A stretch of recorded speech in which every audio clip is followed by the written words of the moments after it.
Bojo ira charar. Chicho ai.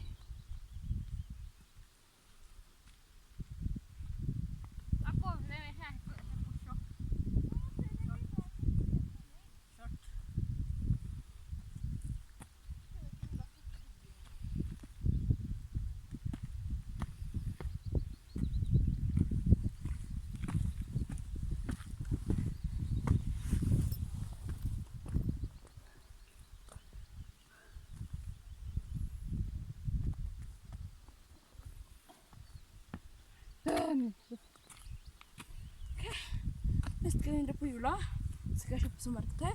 Så skal jeg utrydde myggen.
Vi må også være for dette til Veilua. bà ơi là điều thế là đã thụt thả cô Ntiga ne olia. what ai cả trên đường lận Man mo muna na.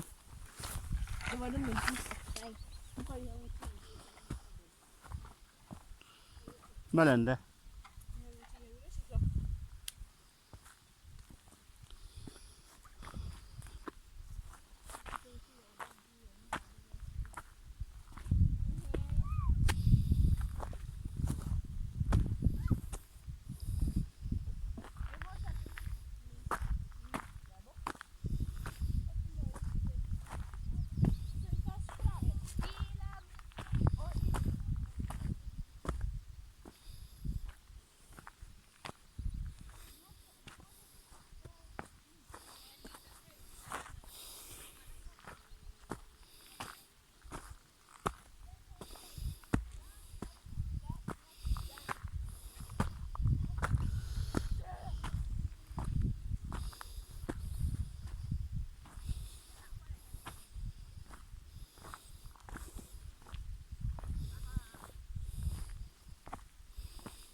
fyren.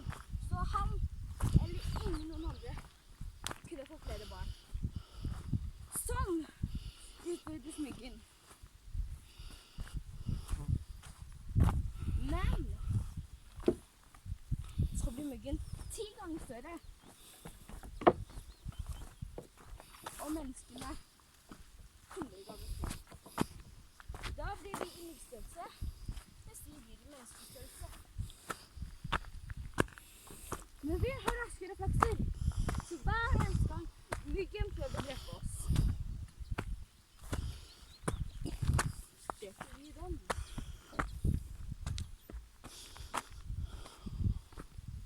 Vi viser myggen hvor irriterende det er å være et menneske. Og myggen skjønner det. Men han sier ikke unnskyld. Han sitter bare.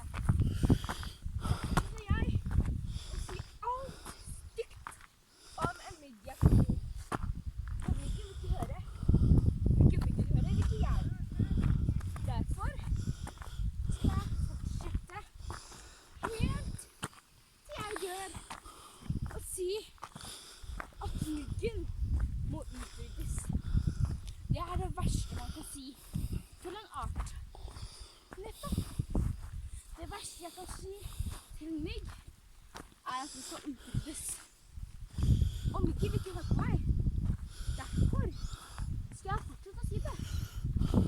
Uansett om jeg sier om den skal utryddes eller ikke, vil hun skal stikke. Derfor fortsetter jeg uansett hva. Vet du hvor mange ganger jeg hadde Ops, apapa og Lisette? Jeg vet ikke. Myggen stopper ikke, da gjør ikke jeg. Det er over 1 million nå.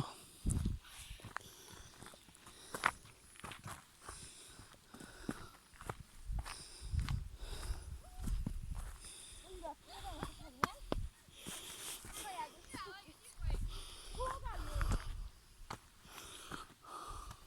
Kan vi dra hjem, spør jeg. Eller løpe til bilen. Dette gidder ikke jeg.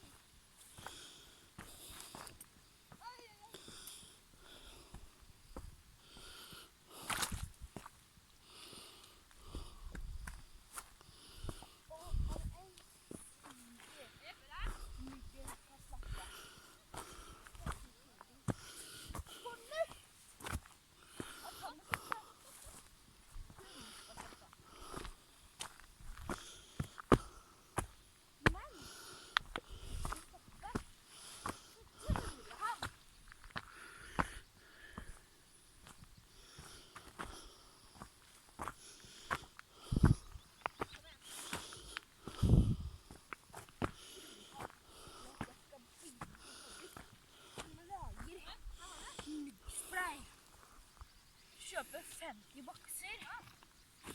Og så, eneste gang jeg ser en mygg, bruke myggtix og spraye på den. Så jeg ikke trenger å få bofo på vingene. Men kunne se at den dør.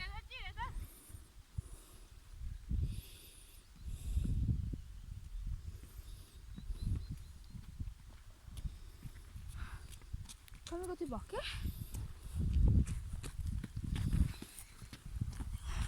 Kan vi gå tilbake? Fordi jeg har fått 5 minutter allerede. Hvorfor gir den inn? Det her er ikke løgn.